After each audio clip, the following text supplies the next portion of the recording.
tolong bujuk saya supaya sholat. Puasa saya lakukan, semua saya lakukan kecuali sholat. Ketika Allah perintahkan ibadah-ibadah yang lain, itu cukup perintah ayat saja turun. Allah perintah haji, ayat saja turun. Allah perintah puasa, ayat saja turun. Allah perintah bayar zakat, ayat saja turun. Tapi ketika Allah perintah sholat, tidak boleh ayat turun. Nabi dijemput oleh 2 malaikat, kemudian diajak naik, ketemu dengan Allah untuk menerima perintah ini. Kenapa? Karena perintah ini sangat penting. Mas, saya boleh dagang, bayar zakat sambil nyanyi. Saya boleh haji sambil nyanyi. Tawaf, labbaik Allahumma labbaik, labbaik la syarika lak labbaik. Boleh. Ya, saya bayar zakat boleh sambil nyanyi. Begadang jangan begadang. Kenapa? Sholat tak boleh. Allahu Akbar. Darah muda, darahnya pada batal sholat saya. Kenapa? Inilah puncak penghambaan kepada Allah. Jadi puncak penghambaan kalau saya meraku hamba, sholat. Yang paling mulia dalam tubuh kita, kepala. Adik-adik bercanda dipukul pantatmu masih senyum. Dorong dadamu masih senyum. Tapi jangan bercanda pukul kepalamu. Tak kau pukul kepala saya pasti saya marah. Kenapa? Harga diri di sini.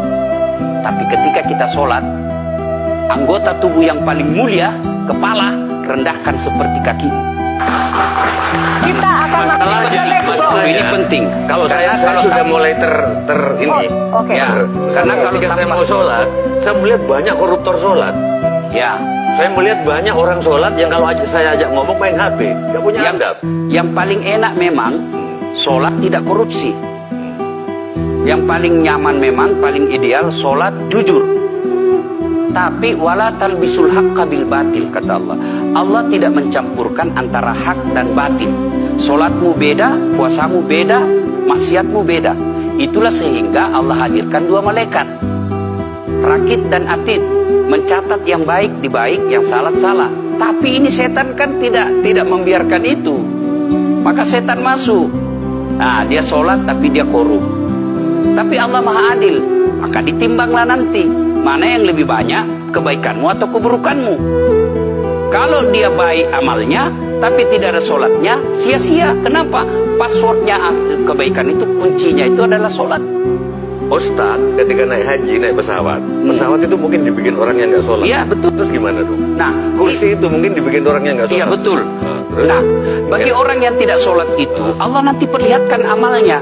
Yang ciptakan listrik ini luar biasa amalnya. Iya. Saya bisa dakwah karena ada mic. Iya. Dan mic itu dari orang non-muslim yang ciptakan. Maka Allah nanti pamerkan. Ini kau punya amal. Ini 10 miliar kau punya amal. Mana passwordnya? Mana kuncinya? Kuncinya itulah sholat.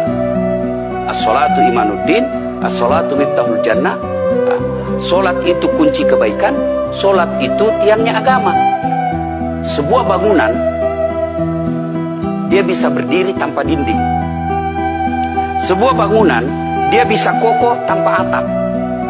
Tapi ketika bangunan tidak punya tiang, pasti tidak kokoh. Tiang itulah dalam agama sholat. Dia tidak husuk, tidak ada urusan. Allah tidak hitung kamu husuk atau tidak. Kamu datang deh sujud sama saya. Orang haji kan melempar 3 jumroh. 1 tiang, 7 batu. Kenapa tidak dikumpul saja itu? 1 kali lempar, tak, tak, tak.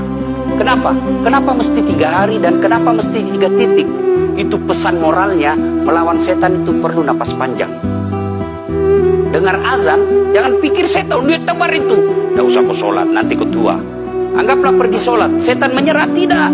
Buru-buru kamu, buru-buru. Akhirnya apa? Wudhu tidak sempurna. Anggaplah anda wudhu dengan sempurna, setan menyerah, tidak. Masuk masjid, tidak usah sholat sunnah, tidak usah sholat sunnah. Prinsipnya setan, kalau dia tidak bisa dikalah, jangan untung. Ya, gimana Mbak Teja? Udah teryakin? Oke.